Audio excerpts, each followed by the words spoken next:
Je suis atteint de hypercholestérolémie génétique. Ça vient de mon père et de mon grand-père. Du coup, je produis trop de cholestérol par rapport à la moyenne du corps, ce qui peut provoquer des infarctus suite au dépôt de cholestérol dans mes artères, au niveau de la gorge, au niveau du bassin. Après un rendez-vous chez le médecin, à l'âge de mes 3 ans, on m'a dit que ça serait bien de faire une prise de sang pour voir comment était mon sang et du coup si je pouvais être atteint de maladies cardiovasculaires suite au diagnostic positif de mon père à l'âge de 17 ans.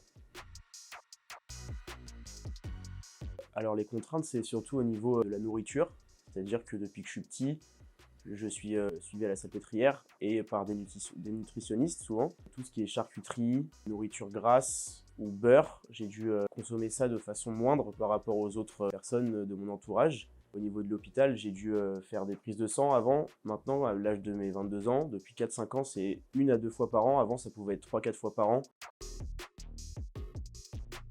Les seules contraintes, c'est au niveau du social, c'est-à-dire que quand je peux en parler, ça peut choquer les gens. On peut me demander pourquoi je suis atteint de ça, si c'est un négligement de mes parents.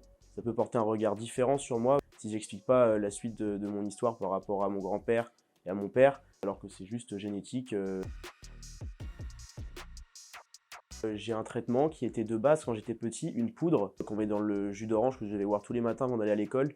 Et en grandissant, on est passé à des statines, qui est un cachet, beaucoup plus facile à prendre, même si comme j'ai un style de vie d'adolescent, ou bon maintenant un peu plus d'adulte, mais qui sort beaucoup, des fois j'ai des oublis.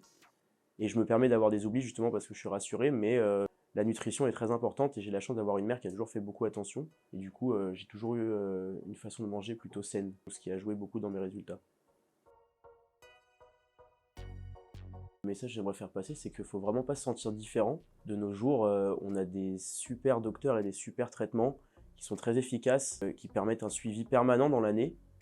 Grâce à juste une prise de sang par an, on peut vraiment avoir des résultats et la connaissance de notre diagnostic presque parfaite. C'était pas du tout pareil à l'époque de mon père, qui lui a été diagnostiqué à 20 ans et qui était déjà dans un cas d'hypercholestérémie avancée pour son âge. J'ai eu la chance de ne pas avoir ça et il faut justement penser que ça va que faire s'améliorer grâce aux progrès techniques, aux progrès scientifiques. On est très bien suivi et qu'il y a des maladies qui sont beaucoup moins bien renseignées de nos jours et beaucoup moins bien traitées et que d'autres maladies, le progrès technique a fait qu'on la maîtrise beaucoup mieux qu'avant et que je me permets de le dire que je suis très à l'aise de vivre avec cette maladie. Ça m'inquiète pas du tout. J'ai l'impression d'être en de très bonnes mains au niveau de la médecine et de la salpêtrière, en tout cas à Paris. Il y a 3 ans, j'ai fait un hôpital de jour qui s'est très bien passé, où j'avais une équipe qui me suivait très précisément pour moi. C'est une maladie qui est très prise au sérieux et qui est très bien intégrée dans le progrès médical de nos jours.